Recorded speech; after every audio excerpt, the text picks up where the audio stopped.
లూకా సువార్త 2వ అధ్యాయం. లూకా 2.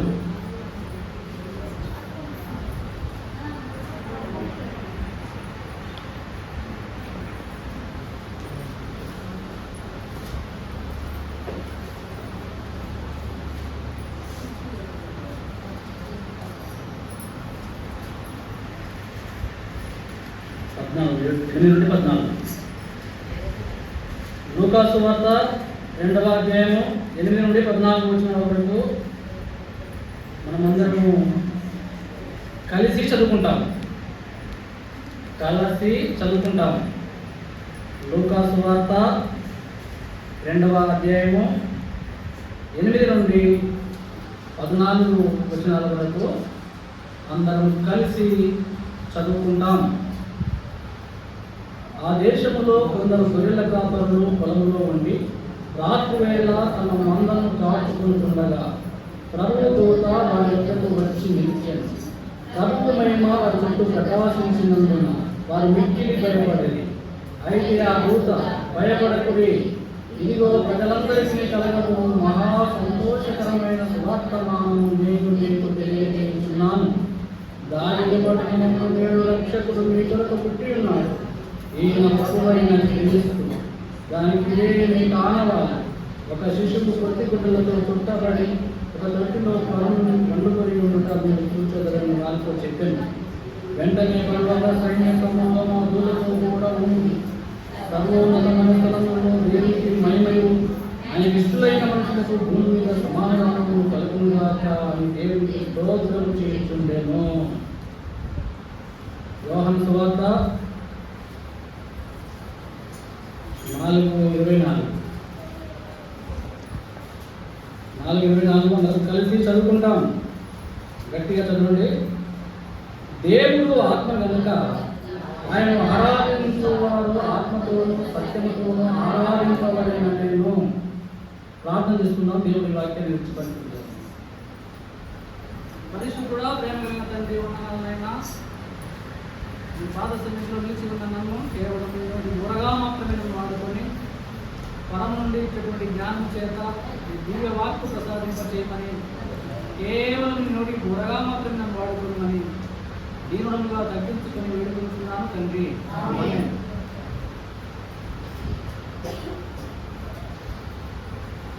దేవుడు ఆత్మ కనుక ఆరాధించే మనమందరం కూడా ఆత్మతోనూ సత్యముతోనూ దేవుని ఆరాధించడానికి దేవుని యొక్క పాద సన్నిధికి మనము చేరి ఉన్నాం. ప్రియమైన దేవుని బిడ్డలారా, మనమందరం కూడా దేవుని యొక్క ఆత్మ కలిగి ఉండి ఆరాధించాలి. మనుష్యాత్మను తీసివేయాలి. మనుషుని యొక్క శరీర సంబంధమైన ఆత్మను, ఈ లోకానుసారమైన ఆత్మను తీసివేయాలి. దేవుని ఆత్మ పొందుకున్న వారమై మనము దేవుని ఆరాధించే వారంగా ఉండాలి. మరి లూకా సువార్త 2వ అధ్యాయంలో 8వ వచనంలో ఒక మాట రాయబడి ఉన్నది. ఆ దేశములో కొందరు గొర్రెల కాపరులు పొలములో ఉండి, ఆ దేశములో కొందరు గొర్రెల కాపరులు పొలములో ఉండి అనేటువంటి మాట రాయబడి ఉన్నది. ప్రియమైన దేవుని బిడ్డలారా, గొర్రెల కాపరులు పొలములో మందను కాచుకొనుచు రాత్రి వేళ మందకు కాపలగా ఉన్నారు. ఎవరు వాళ్ళు? గొర్రెల కాపరులు, గొల్లవాళ్ళు. ఈ లోకంలో అతి తెలివి తక్కువ వాళ్ళు ఎవరయ్యారంటే గొల్లలు అని చెప్పుకుంటాం. ఏమైనా దేవుని బిడ్డలారా, జ్ఞానం లేనటువంటి వారిని, తెలివి లేనటువంటి వారిని ఆ సర్వోన్నతమైన దేవుడు, ఆ సృష్టికర్త మొట్టమొదటిగా ప్రత్యక్షమైంది ఎవరి దగ్గరనంటే గొల్లలకు మాత్రమే. వాళ్ళు ఎక్కడ ఉన్నారంట? ఎక్కడ ఉన్నారని ఎక్కడ ఉంది? పొలములో ఉన్నారంట. మనమంతా ఎక్కడ ఉన్నాం? లోకములో ఉన్నాం. గొర్రెల కాపరులు ఎక్కడ ఉన్నారంట? పొలములో ఉన్నారు. మత్తయి సువార్త 13 చూసారా, చదవండి. మత్తయి 13:38. మత్తయి సువార్త 13:38. పొలము లోకము, మంచి విత్తనములు రాజ్య సంబంధులు, గురుగులు దృష్టిని సంబంధులు. ప్రియమైన దేవుడిలారా, ఆయన ఆరాధించడానికి వచ్చినటువంటి మనము ఈ క్రైస్తవ లోకానికి పండుగ వాతావరణంలో ఈ డిసెంబర్ మాసంలో యేసుక్రీస్తు ప్రభు యొక్క జన్మదినాన్ని పురస్కరించుకొని చాలా మంది ప్రపంచ వ్యాప్తంగా కూడా దేవుని ఆనందముతో ఆరాధిస్తూ వస్తున్నారు. ప్రియమైన దేవుడిలారా, ఈ లోకములో మనం ఉంటున్నాం. గొర్రెల కాపరులు ఎక్కడ ఉన్నారంటే లోకములో ఉన్నారు. గొర్రెల కాపరులు లోకములో ఉన్నారు. లోక పాపమును మోసుకొని పోయే దేవుని గొర్రె పిల్ల అని యోహాను సువార్తలో రాయబడి ఉన్నది.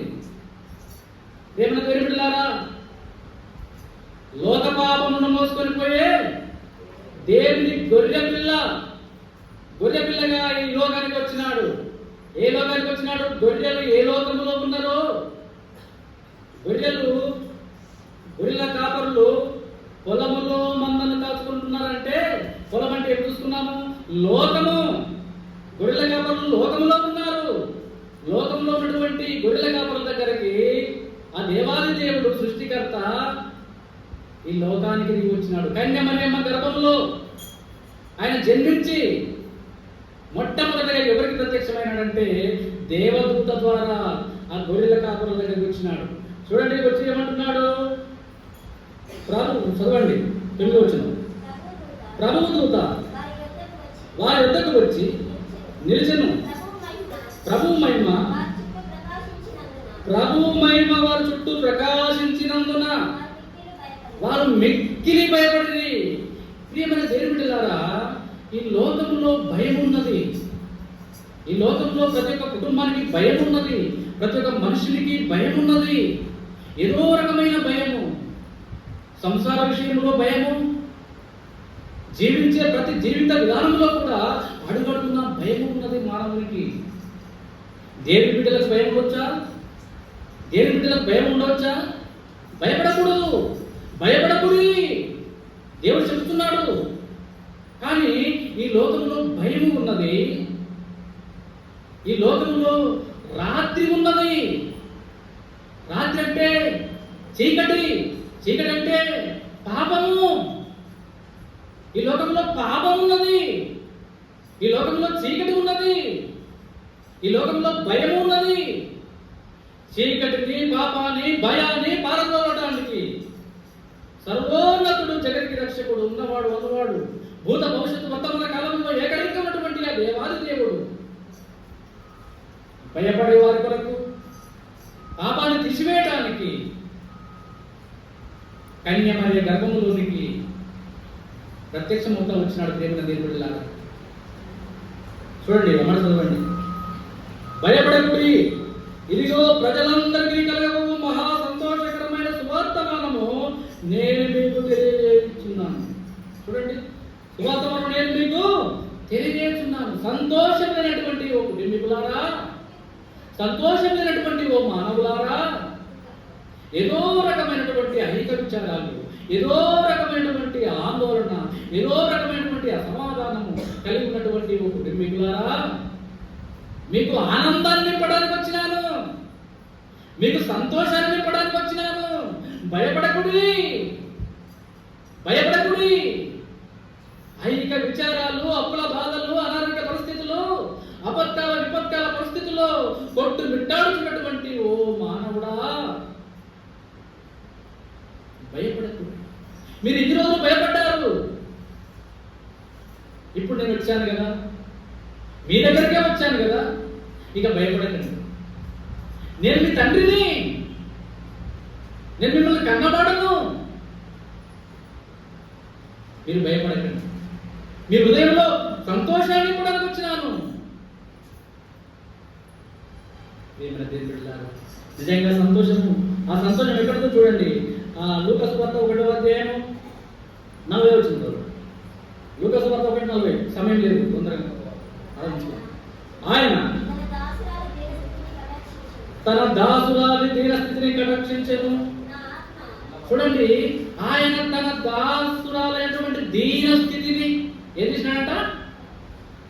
ఏం చేసినాడు? కటాక్షించినాడు. ఓ దీనస్థితిలో ఉన్నటువంటి ఓ మానవుడా, మనుషులందరూ నీ దీనస్థితిని చూచి, నీ పేదరికాన్ని చూచి నిన్ను తృణీకరిస్తున్నారేమో. నిన్ను కటాక్షించే దేవుడు నీ యొద్దకు వచ్చినాను. చదవండి. నా ఆత్మ నా రక్షకుడైన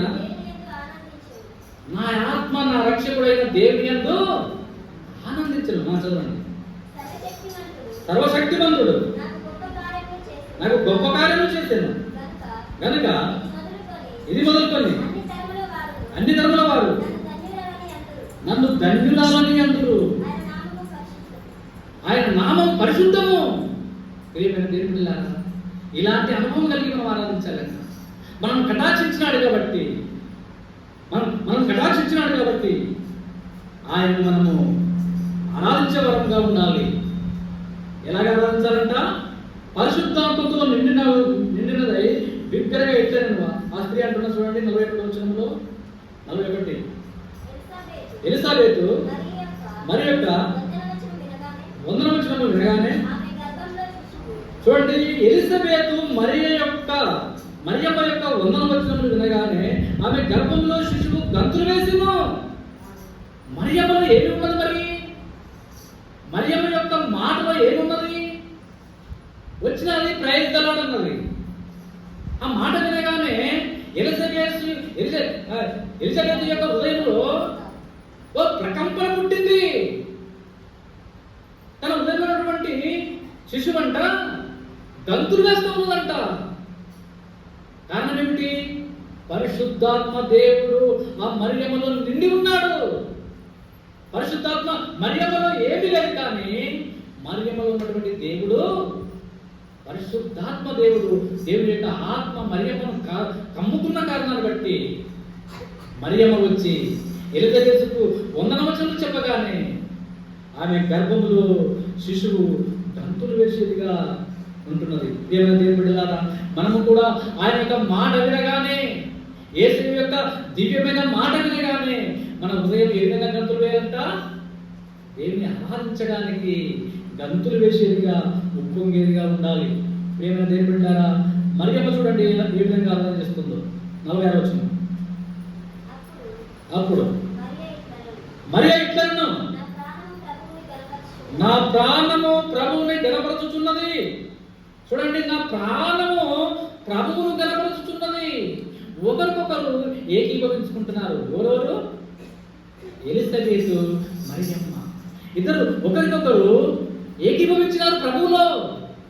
ఒకరికొకరు ఏకీభవించి ఇద్దరు ఒక్కటై సమాధానముతో సమాధానకర్త అయిన యేసును ఆరాధిస్తూ వస్తున్నారు. ఒకరికి మించినటువంటి ఆరాధన మరి ఒక్కరు, ఒకరికి మించినటువంటి ఆరాధన మరి ఒక్కరు. ఏమైనా దేవునిలాగా నిజంగా ఆరాధించే మనం మరి ఎలిజబెత్ లాగా, మరియలాగా ఆరాధిస్తాం. మరి చూడండి, గొల్లలు ఏ విధంగా ఆరాధన చేస్తుందో చూడండి. 20 వచ్చిన లూకా 2:20 చదవండి. అంతటా ఆ గొర్రెల కాపరులు తమతో చెప్పబడినట్టుగా తాము విన్న వాటిని కన్న వాటిని అన్నిటిని కూర్చి దేవుని మహిమపరచుతూ స్తోత్రము చేస్తూ తిరిగి వెళ్ళిరి. చూడండి, దేవుడు ఏం చేస్తున్నారు? వీళ్ళు స్తోత్రం చేస్తూ ఉన్నారు. ప్రియమైన దేవుడిలాగా ఏమి విన్నారు? దేవుని యొక్క మాటలు, పరిశుద్ధమైన మాటలు విన్నారు. మనమందరం కూడా పరిశుద్ధమైన మందిరంలో దేవుని యొక్క మాటలు వింటున్నాం. పరిశుద్ధమైన మాటలు వింటున్నాం. పరిశుద్ధమైన మాటలు వినే మనము కూడా ఈ గొల్లలాగా ఆరాధన చేయాలి. ఏ విధంగా అంటారా? ఇది చూడండి, విన్న వాటిని కన్న వాటిని, విన్నటువంటి వాక్యాన్ని బట్టి మనము ఆరాధించాలి. వాక్యం ఎప్పుడో చెప్పింది పట్టుకొని బట్టి ఆరాధన చేయడము అది ఆరాధన కాదు. విన్నటువంటి వాక్యమును, ఆ వాక్యాన్ని బట్టి మనం ఆరాధన చేసే వారంగా ఉండాలి. చూడండి, 3వదిగా మూడవదిగా మత్తయి సువార్త 2వ అధ్యాయం. ఇది చూసి 6వదికి వెళ్దాం. మత్తయి సువార్త 2. చూడండి, జ్ఞానులు ఏ విధంగా ఆరాధన చేస్తున్నారో మనం చూసుకుందాము. మన ఎలిజబెత్ యొక్క ఆరాధన చూస్తాం.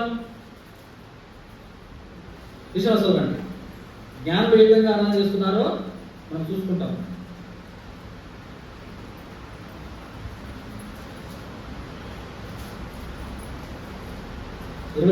రెండు 10 నుంచి వారు ఆ నక్షత్రము చూచి అత్యానంద భరితులై ఇంటిలోనికి వచ్చి తల్లి అయిన మరియను ఆ శిశువును చూచి సాగిలపడి ఆయనను పూజించి తమ పెట్టెలు విప్పి బంగారమును సామ్రాన్ని గోలమును కానుకలు ఆయనకు అర్పించేది. చూడండి, తూర్పు దేశము జ్ఞానులే సర్వోన్నతమైనటువంటి ఆ దేవుని జ్ఞానులకు జ్ఞాని సొలొమోను. ఈ లోకంలో జ్ఞాని ఎవరు? గొప్ప జ్ఞాని ఎవరు ఈ లోకంలో? సొలొమోను కంటే గొప్పవాడు ఇక్కడ ఉన్నాడు. సొలొమోను కంటే గొప్పవాడు ఇక్కడ ఉన్నాడు అని చెప్పి లేఖనంలో రాయబడిన ప్రకారముగా చూడండి, ఇక్కడ జ్ఞానులే యేసుని ఆరాధించడానికి వచ్చినారు. ఎవరిని ఆరాధిస్తున్నారు ఇక్కడ? చూడండి, చదవండి అదే మాట. వారు ఆ నక్షత్రము చూచి, ఆ నక్షత్రం ఒకటి అనుకుంటున్నారు. ఆ నక్షత్రం యేసు ప్రభువే. వాళ్ళందరూ జ్ఞానులు ఆ నక్షత్రము చూసి, అనగా ఆయన చూసి రాయబడుతుంది ఇక్కడ. మరియమ్మను చూసినారు, మరియమ్మ దగ్గర పోయినారు. మరి మరియమ్మను ఆరాధిస్తున్నారు. ఆ మాట చూడండి, బాగా చదవండి. ఆ మాట ఏముంది? వారు ఆ నక్షత్రం చూచి అత్యానంద భరితులై ఇంటిలోకి వచ్చి తల్లి అయిన మరియను ఆ శిశువును చూచి సాగిలపడి ఆయనను స్తుతించినారు. మరియమ్మని కాదు ఇక్కడ, ఆయన రాయబడిన మాట. ఆయన ఎవరై అంటే యేసు ప్రభువు, సర్వోన్నతమైన స్థలంలో ఉండేవాడు. మన భయాలను తీసివేయడానికి, మన పాపాలను తీసివేయడానికి ఈ లోకానికి వచ్చినాడు. పాపమైన చీకటిని తొలగించడానికి ఈ లోకానికి వచ్చినాడు. ఏమైనా దేవుడిలాగా ఇప్పుడు మనందరికీ మహా సంతోషకరమైన వార్త వినిపిస్తూ వచ్చినాడు. ఈ భయం అంతా పారిపోయింది. ఈ చీకటి అనే పాపం పారిపోయింది. ఇప్పుడు మనకేమొచ్చిందంటే ఆనందం వచ్చింది. ఆనందము ప్రభు నాకొసగెను, నా జీవితమే మారెను. ఆనందము ప్రభు నాకొసగెను, నా జీవితమే మారెను. నాయుల్లమందు యేసు వచ్చెను, నా జీవిత రాజాయేను. నాయుల్లమందు యేసు వచ్చెను, నా జీవితమే మారెను. ఆనందము ప్రభు నాకొసగెను, నా జీవితమే మారెను. మారినటువంటి జీవితాలు కలిగి మరి ఎలిజబెత్ లాగా, మరియలాగా, గొర్రెల కాపరులాగా, జ్ఞానులాగా ఆరాధించాం. సమయం ఎక్కువ లేదు.